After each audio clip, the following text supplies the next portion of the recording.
Hello, welcome to Flashpoints. I'm Steve Chaggaris, joined by Juan Zarate, CBS News Senior National Security Analyst.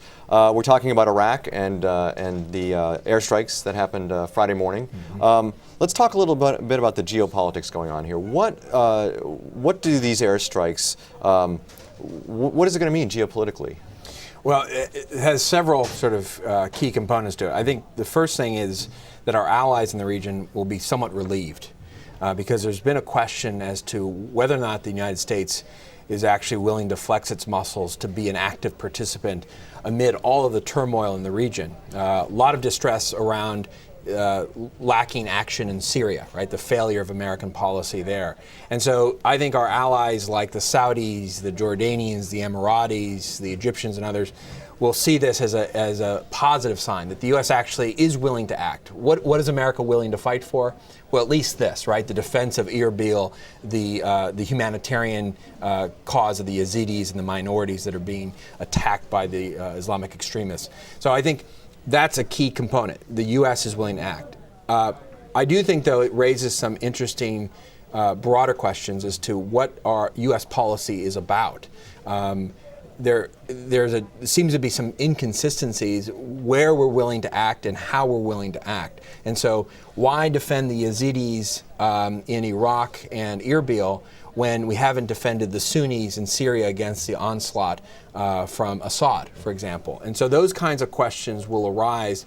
Why did we intervene in Libya to defend the onslaught in Benghazi and not more so in Syria or in Iraq sooner?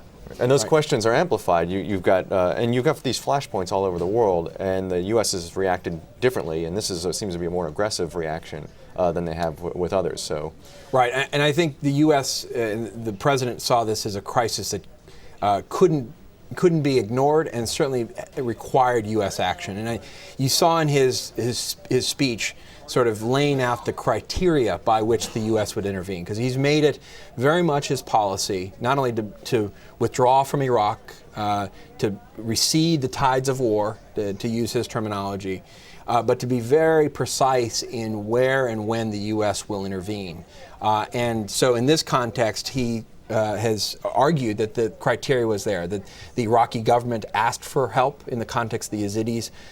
Our personnel in Erbil are potentially under threat. Our friends and allies in Kurdistan are under pressure. And so in some ways it's a limited intervention. The bigger question, Steve, is what is our policy amid all of this turmoil? Because in some ways this is tactical. The question of whether or not we arm Syrian rebels, the moderates, that's tactical. The question is, can we take a step back and say, look, the dynamics on the ground are shifting. The threats are different. The borders are literally shifting before our eyes. Alliances are shifting before our eyes. The Turks, the Qataris, Muslim Brotherhood aligning against the Egyptians, the Israelis, the Saudis, the Emiratis. So the landscape is changing.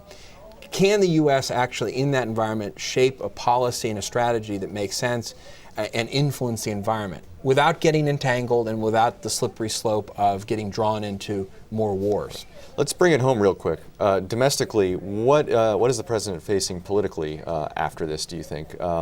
You've got Democrats and libertarians basically who say we don't want to get more involved in this kind of stuff, and then Republicans who are asking him, saying he's basically reacted too slow. Yeah. So what is he going to face now? I think the president will be praised and whipsawed by both sides. Praised in the sense that he's finally acted to defend U.S. interests, to help allies.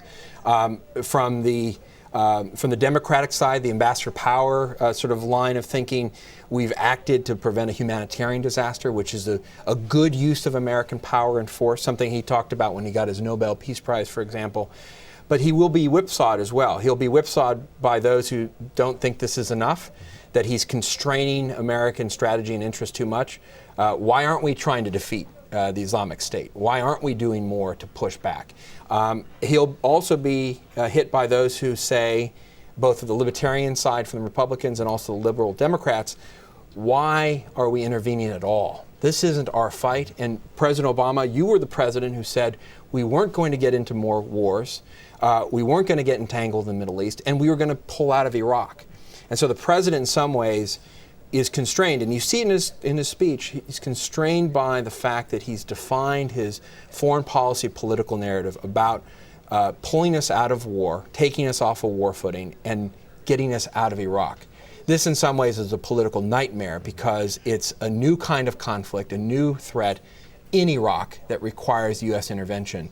And that's a political tap dance that is very difficult for this president to undertake. It's going to be interesting to watch the political fallout over the coming weeks. We'll definitely keep an eye on that. Juan, thank you for joining us. Thank you, I'm Steve Chaggaris. Thanks for watching Flashpoints.